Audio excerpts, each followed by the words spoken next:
I used to think nightmares were fun, so I asked for more.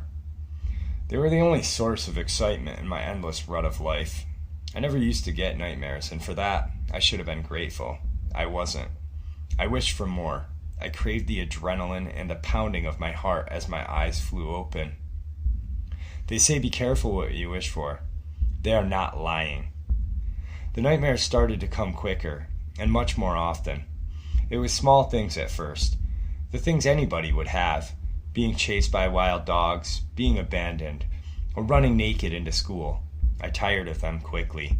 I had no reason to keep myself awake after them. Soon, they began to become more intense. My brain began to play with me. I'd be held down by my throat, unable to breathe, unable to scream, and my chest heaving but no air entering my lungs. I'd be torn at, and my skin coming away like butter. I'd be tied down as those I trusted sliced into me. I began to dream of hell. Then I'd wake, my eyes not quite focusing on anything in my small box of a room. The purples of my cushions would merge with the cream of my wall, and the giant teddy bear that sat in the corner would blur. But I could breathe. There was no pressure on my throat. I would take in deep lungfuls of air, as if I hadn't breathed for hours. I scratched at my skin to check if it was still there, and it was. I would check my clock, and it would always be the same time. 5 minutes past 3 in the morning became my waking hour.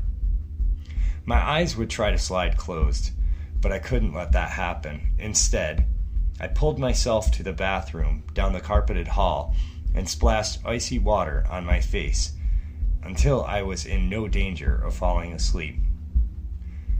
The sleep deprivation, I concluded, would be better than facing the horrors of the night.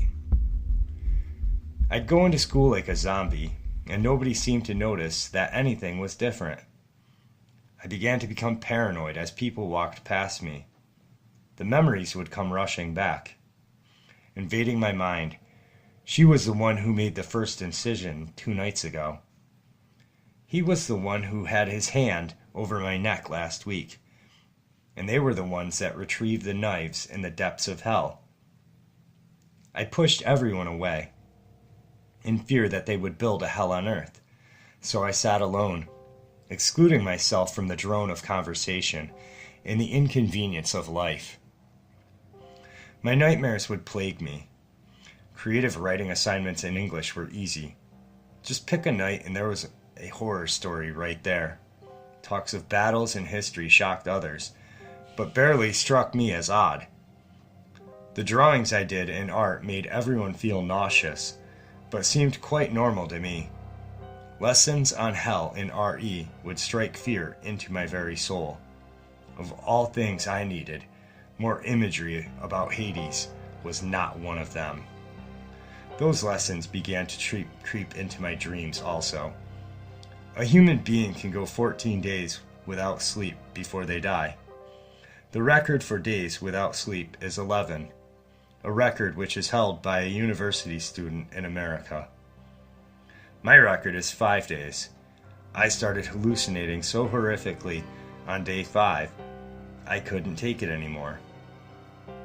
The susurrus whispers began first, those voices assuring me I was crazy, that I was worthless and doomed to be ended by my own mind. Next, it was the high-pitched, sepulchral squealing. It sounded like nails running down a chalkboard, or a knife scratching across a plate. Only twice as high and 5 times as loud. Then inanimate objects began to turn clinquant. The spots of brightness emanated from plants and pictures blinded me. I knew that these were merely chimerical, but can a schizophrenic stop having hallucinations? Neither can someone suffering from extreme sleep deprivation. I decided to suck it up and face the monsters every night. I've been sleeping well. When I say well, I mean I've been getting 6 hours of sleep at night. That's why I know I'm not hallucinating when I see the dark figures in my bedroom at night. When I hear the creaking of the door opening, I know that's real. When the piercing screams of tortured souls invade my eardrums, it's actually happening. When I hear the hissed threats that they are coming for me, sadly, I know that's real also. They say be careful what you wish for. I wished for hell, and I got it. It's 3:05 every morning, and I can hear them.